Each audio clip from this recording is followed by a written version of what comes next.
అయ్యయ్యో, క్రిస్మస్కి టైం లేదు, చాలా తక్కువ టైం ఉంది. వంటలు వండుకోవాలి, బూజులు దులుపుకోవాలి, ఇల్లంతా డెకరేట్ చేసుకోవాలి, షాపింగ్కి వెళ్ళాలి.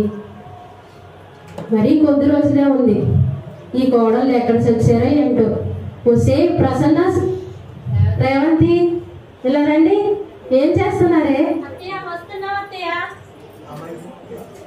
అది ఎక్కడ చచ్చిందే? ఫోన్ మాట్లాడుతుంది అత్తయ్య. ఎప్పుడు చూడడానికి ఫోన్ పిచ్చా, నీకేమో టీవీ పిచ్చా. వాటేత ఏంటి ఇంగ్లీష్ లో తిడుతున్నావు? ఏమీ లేదక్క, నేను పొగుడుతున్నావు అక్క, చాలా అందంగా ఉన్నారని. సరే, క్రిస్మస్ చాలా దగ్గరగా ఉంది, ఇంట్లో పనులు చేసుకోండి. అలాగే అన్ని పనులు నేనే చూసుకోవాలి. 2 కోడలు ఉంది అంటే, ఇద్దరు ఉన్నారంటే ఒకటేమో ఫోన్ చూసుకుంటుంది, ఒకటేమో టీవీ చూస్తుంది. ఎప్పుడు వీళ్ళతో ఎంత నచ్చో నాకు. ఎంతో అరిచి అరిచి తలనొప్పి వచ్చేస్తున్నారు బాబు. పండుగ వస్తుంది. ఈ సంవత్సరం ఎవరిని పిలవాలంటాం? ప్రతి సంవత్సరం ఎవరినో ఒకరిని పిలుస్తూనే ఉంటాం. ఈసారి ఎవరిని పిలుద్దాం? సరే, యేసుప్రభుని పిలుద్దాం ఈసారి. యేసయ్యా, వందనాలయ్యా, గొప్ప దేవుడానికి వందనాలు, ఆశ్చర్యకరుడానికి వందనాలు, తండ్రి స్తోత్రాలు ప్రభా. యేసయ్యా, ఈ సంవత్సరం క్రిస్మస్కి మీరు మా ఇంటికి రావాలి యేసయ్యా. వస్తారా యేసయ్యా? నాకు తప్పకుండా తెలిసి యేసయ్యా, మాట ఇస్తే తప్పే దేవుడు కాదు యేసయ్యా, మీరు తప్పకుండా వస్తారయ్యా. కుమారి, తప్పకుండా వస్తాను. మీ ఇంటికి నేను వచ్చి మీ ఇంటి ఉంటాను. అయ్యో, యేసయ్య మా ఇంటికి వస్తానన్నారు. ఈ కోడలు ఎక్కడ చచ్చారో ఏమో, ఎక్కడ పనులు అక్కడే ఉన్నాయి. ప్రసన్న, రేవతి ఎక్కడ చచ్చారు? ఏంటత్తయ్య పిలిచారు? ఈ సంవత్సరం, ప్రతి సంవత్సరం మనం ఎవరికొకరు గెస్ట్ని పిలుస్తాం కదా క్రిస్మస్కి. ఈ సంవత్సరం కూడా ఎవరికొకరు కాదు. ఎవరు వస్తున్నారో తెలుసా? చెప్పండి అత్తయ్య. చెప్పేస్తున్నా. చెప్పండి అత్తయ్య. చెప్పేస్తున్నా. చెప్పండి అత్తయ్య. యేసు ప్రభు ఈ సంవత్సరం మన ఇంటికి వస్తున్నారమ్మా. అవునా అత్తయ్య? అవును. మీరు ఇల్లంతా శుభ్రపరిచి వంటలు, ఏ వంటలు వస్తే మీకు ఆ వంటలన్నీ చేసి తీసుకుని రండి. త్వరగా చేయండి. అలాగే అత్తయ్య. పూసులు పెట్టుకోకుండా గబగబా చేసి చూసారా, ఏం పిలిస్తే ఇంటి పక్కన వాళ్ళే రారు, ఏసై వస్తాడంట. మరి బాగా చెప్పావు చెల్లి. వీళ్ళతో వేగలాగా చూస్తున్నాను అనుకో, ఏ మాట వినరు, పట్టించుకోరు. సరేండి అబ్బారండి, కొంచెం ఉంటే ఏంటండి? ఎవరమ్మా నువ్వు? సన్నాలే తింటారండి.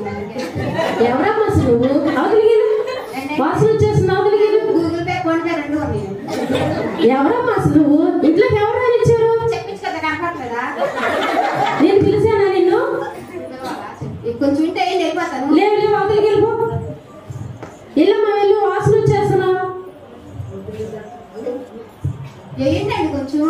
లేవమ్మా, ఆదివారం అసలు ఆదివారం అండి వాళ్ళ. ఏమీ లేవమ్మా, నువ్వు నా చిన్న అవతలికి వెళ్ళిపో. ప్రతి ఒక్కళ్ళు వచ్చి తలుపు కొడతామే, పని పాట ఏమీ లేదు, కష్టపడుకోవాలన్న జ్ఞానం కూడా లేదు. ప్రతి వాళ్ళకి ఇది ఒక అలవాటు అయిపోయింది. మళ్ళీ ఎవరో వచ్చి చచ్చారు. వీళ్ళు ఎక్కడ చచ్చారో ఏమో. ప్రసన్న, రేవతి ఎక్కడ చచ్చారే? వస్తున్నా అత్తయ్య. వీళ్ళు వచ్చేటట్లు లేరు కానీ నేనే చూస్తాను. ఎవరమ్మా నువ్వు? మా అమ్మ ఒక వారం నుంచి జ్వరము జబ్బు. ఒక వారం నుంచి ఏం చేయమంటావమ్మా? 500 ఇవ్వండమ్మా. లేవమ్మా, అవతలికి వెళ్ళు. ఈయనమ్మా 500 ఇవ్వండమ్మా, హాస్పిటల్కి వెళ్తాను. లేవని చెప్పాను కదమ్మా, అవతలికి వెళ్ళు. 500 ఇవ్వండమ్మా. 500 కాదు, రూపాయి కూడా ఇవ్వను. లేవు, వెళ్ళు.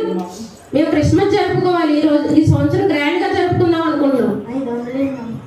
లేవమ్మా, వెళ్ళిపో. ఏం ఫోన్ పే కూడా ఫోన్ పేలంట, గూగుల్ పేలంట, అడుక్కున్న వాళ్ళకి అన్ని ఉన్నాయి, మాలాంటి వాళ్ళకి ఏమీ లేవు. ప్రతి వాళ్ళకి ఇది ఒక అలవాటు అయిపోయింది. వీళ్ళు ఎక్కడ చేస్తున్నారో, ఏం చేస్తున్నారో ఏంటో. పండగ అసలే దగ్గరకు వచ్చేసింది, 2 రోజులే ఉంది. ప్రసన్న, శ్రావతి ఎక్కడ ఉన్నారే? వస్తున్నా అత్తయ్య. ఏం చేస్తున్నారు? వంటలు చేస్తున్నావు అత్తయ్య. ఏమేమి వంటలు చేస్తున్నారు? నన్ను అడిగారా? అన్ని వంటలు చేసేస్తే అత్తయ్య. సరే, జాగ్రత్తగా చేసుకోండి. అన్ని పిండి వంటలు, కజ్జికాయలు, గులాబీ పువ్వులు, అరిసెలు, గారెలు, బూరెలు అన్ని దగ్గర ఉండి చేయండి. వెళ్ళండి, మాటలు చెప్పుకోకుండా. వస్తే స్వీట్ లో పంచదార వేస్తారే. పుల్లంతా షుగర్ పెట్టుకుని పంచదార వేయాలంటుంది. ఏంటి కొనుక్కుతున్నారు? ఇంట్లో కూర్చొని తిని గుండ్రయ్యేలాగా ఉన్నారు. పని లేదు, ఏమీ లేదు. అయ్యో అలిసిపోతుందని పని ఏమీ చేయట్లేదు. వీళ్ళు పద్దాకా విసిగించేస్తున్నారు. మేడం గారు, మేడం గారు, ఎవరైనా ఉన్నారా? ఎవరమ్మా నువ్వు? నేను మన్నా ఫౌండేషన్ నుంచి వచ్చాను మేడం గారు. అవునా, ఏం చేయమంటావు నన్ను? మీరు చూసే ఉంటారు, మీకు తెలిసే ఉంటది కదా మేడం గారు. నాకు అంత తీరికేదమ్మా. ఫోన్లు చూడటానికి, టీవీలు చూడటానికి అంత తీరిక ఉందా నాకు? అలా అనకండి మేడం గారు. ఇంట్లో పనులు చేసుకుంటే సరిపోతుంది. అందులో మాకు క్రిస్మస్ వచ్చిందమ్మా. ఇంకా 2 రోజులే ఉంది మాకు. మొన్న విజయవాడ వరదలకు మునిగిపోయినప్పుడు మన్నా ఫౌండేషన్ చాలా సహాయం చేసింది కదా మేడం గారు. మీకు కూడా తోచిందేమన్నా ఉంటే సహాయం చేయండి మేడం గారు. లేవమ్మా, వెళ్ళిపోవటానికి వెళ్ళు. నేను చెప్పేది వినండి మేడం గారు. అలా కాదు, మీకు తోచిందేమైనా మీరు సహాయం చేస్తే పరలోకంలో మీ స్థాయి అధికమవుతుంది కదా. చాలేవమ్మా, చెప్పొచ్చు. వెళ్ళు. ప్రతి ఓళ్ళు ఏదో మా వార్త తీసుకొని రావటం, అదంటాం ఇదంటాం. ఇక లవ్వుపోయి బాగా ఇదైపోయారు. కష్టపడుకునే వాళ్ళు అదే, ఓపుకున్న వాళ్ళు అదే, ఓపుకులేని వాళ్ళు అదే. ఎవరో వచ్చినట్టున్నారు. ఈ కోడళ్ళు ఎక్కడ చచ్చారో ఏమో. ఎప్పుడు కనపడరు. ఎవరు వచ్చినా నేనే తలుచుకుని తీసుకోవాలి, నేనే చూసుకోవాలండి. అమ్మా, ఎవరైనా ఉన్నారా? ఎవరమ్మా నువ్వు? అమ్మా, నేను ఒక అనాథనమ్మా. ఏం చేయమంటావు? స్థలం ఉంటే ఇస్తారా? లేదమ్మా, మా కోడలే ఖాళీగా కూర్చుంటున్నారు. నీకేం పని ఇవ్వమంటావు? అమ్మా, ఇవ్వండి అమ్మా కొంచెం. లేవని చెప్తున్నానమ్మా. ప్రతి ఓళ్ళకి ఇది ఒక అలవాటు అయిపోయిందమ్మా. వీళ్ళు ఎక్కడ చచ్చారో పిండి వంటలు చేయమన్నారు, ఇల్లు శుభ్రం చేయమన్నారు. ఎక్కడ ఉన్నారో ఏంటో. సే ప్రసన్న, రేవతి ఎక్కడ చచ్చారు? ఏరండి ఇస్తున్నాం అత్తయ్య. వంటలు చేయమన్నారు, చేశారా? ఏం చేశారు? అన్నీ చేసేసాం అత్తయ్య. ఎలా ఉన్నాయి? బాగున్నాయి అత్తయ్య. తిన్నారా? టేస్ట్ చేశారా? అలా కనిపించట్లేదే. మన్నా ఫౌండేషన్ నుంచి కానీ అనాథల నుంచి కానీ ఎవరన్నా వచ్చినా ఒకటన్నా ఇచ్చింది అత్తయ్య. కనీసం ఒక చీర కూడా ఎవరో చెల్లి మనకే ఇవ్వడానికి అలాగేమిస్తుంది? ఏమీ లేదు అత్తయ్య, మీరు చాలా అందంగా ఉన్నారు. మీరు చీర చాలా పొగటకిలేం తక్కువ లేదు. కానీ వెళ్ళండి, వెళ్ళండి, పనులు చూడండి. అలాగే అత్తయ్య. కూర్చోకుండా పనులు శ్రద్ధగా చేయండి. ఏంటి ఏసేం రమ్మన్నాను, ఇంకా రాలేదేంటి? సరే, ఒకసారి దేవుడిని అడుగుదాం ఎందుకు రాలేదు ఏంటో. మహోన్నతుడా, మహాగరుడా, యేసయ్య వందనాలు, స్తుతులు, స్తోత్రాలు ప్రభువా. అయ్యా, మా ఇంటికి వస్తానన్నారు. మాట ఇస్తే తప్పే దేవుడు కాదు కదా అయ్యా. ఎందుకు రాలేదు యేసయ్య మా ఇంటికి? అమ్మా, నేను 4 మార్లు నీ ఇంటికి వచ్చాను. నువ్వు నన్ను త్రోసివేశావు. అనేక మంది బట్టలు లేక నిరాశ్రయులై ఉన్నారని ఓ ఫౌండేషన్ వారిని ఇంటికి వస్తే వారి పరలోకంలో నీ స్థాయి అధికమవుతుందని చెప్పినా వారిని నువ్వు త్రోసివేశావు. వ్యాధి చేత, బలహీనత చేత రోగి వచ్చిన వారిని కూడా నువ్వు పరామర్శించలేదు. క్రైస్తవునిరాలుగా ఉండి మంచి సమరడి చేసిన పని నీవు చేయలేకపోయావు. 3వ మారు నీ వద్దకు నేను అడుక్కునేవాడినిగా వచ్చాను. వాక్యం చెప్తుంది, మిక్కిలి అల్పులేని నా సహోదరులకి చేస్తే నాకు చేసినట్టేనని. వారిని కూడా నువ్వు తరిమి వేశావు. అంత మాత్రమే కాదు, నీలో యేసయ్య రావాలనే ఆశ ఉంది, కానీ పేదలను కనికరించాలని కానీ, బాధలో ఉన్న వారిని ఓదార్చాలని కానీ, వస్త్రహీనులకు వస్త్రాలు ఇవ్వాలని కానీ, ఆదరించాలనేటువంటి ఆకాశము భూమిని కలిగి చేసిన దేవుడు నీకు ఇచ్చిన స్థలాన్ని కూడా నీ తోటి వారికి నీవు ఇవ్వలేక వారిని తోసివేశావు. ఇలా పరామర్శించడానికి నీ దగ్గరికి వచ్చిన వారు ఎవరిని చేర్చుకోలేదు. వాళ్ళలో నుండి నేను నీకు కనిపించాలనుకున్నాను. వారి రూపంలో నీ దగ్గరికి వచ్చాను, కానీ నువ్వు ఎవరిని ప్రేమించలేదు. వాక్యం చెప్తుంది కదా, నువ్వు ప్రార్థన చేస్తున్నావు కానీ నిన్ను వలె నీ పొరుగు వారిని ప్రేమించమనే సంగతిని మరిచిపోయావు. నేను వచ్చినాను, నన్ను పట్టించుకోలేదు, నన్ను త్రోసివేశావు. యేసయ్యా నన్ను క్షమించండి అయ్యా, నేను అలా అనుకోలేదయ్యా.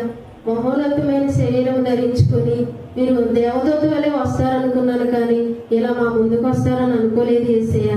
అయ్యా నన్ను క్షమించండి నైనా. ఇంకా నేను సహోదరి ప్రేమ కలిగి ఉంటానయ్యా. ఎవరైనా సహాయం కోరి వస్తే తప్పకుండా సహాయం చేస్తానయ్యా. అయ్యా నన్ను క్షమించండి. అమ్మా, నేను నిన్ను క్షమించాను. నీ హృదయంలో నువ్వు నన్ను చేర్చుకొని నీ జీవితకాలం అంతా వాక్యానుసారంగా బ్రతుకుతూ ఈ క్రిస్మస్కు నువ్వు ఎవరినూ ఆహ్వానించాలనుకున్నావు, కానీ నిజమైన క్రిస్మస్ను ఆనందాన్ని పొందుకోవాలని నన్ను కలిగి ఈ ప్రపంచమంతా బ్రతుకున్నట్లు నువ్వు సువార్త ప్రకటించాలని నీకు తెలియచేస్తూ నువ్వే ఒక కరపత్రికగా, నువ్వే అనేకులను అగ్నిలో నుండి రాగున్నట్లుగా సిద్ధపడాలని నేను కోరుకుంటున్నాను. ఈ ఆత్మ నశించిపోవటం నా చిత్తము కాదు కనుక మీరు నా చిత్తానుసారంగా ప్రవర్తించడం నేర్చుకోవాలనేది నాకు ఆనందాన్ని కలిగించేది. నేను మిమ్మల్ని ఎప్పుడూ క్షమించే నా రక్తాన్ని కార్చాను. నా రక్తంలో మీ పాపములన్నీ కడగబడ్డాయి. యేసయ్యా నన్ను క్షమించండి అయ్యా. అనేక మందికి కడపత్రికగా నేను మారతానని నేను అడుగుతున్నాను తండ్రి, నన్ను క్షమించి యేసయ్యా. ప్రసన్న, రేవతి ఇలా రండమ్మా. చెప్పండి. ఇన్నాళ్ళు మిమ్మల్ని ఎంతగానో బాధ పెట్టానమ్మా, నన్ను క్షమించండి అమ్మా. ఈ సంవత్సరం క్రిస్మస్ కి మన యేసయ్యని మన కుటుంబాల్లోనే కాదు, మన హృదయాల్లో ఉదయించేలా జన్మించేలా మనం నడుచుకున్నాం. అనేక మందికి కడపత్రికగా, అనేక మందికి సాయం చేసేవారిగా మనం ఉందామమ్మా. మేము కూడా తప్పుగా అనుకున్నాం. క్షమించండి. అందరికీ హ్యాపీ క్రిస్మస్ అండి.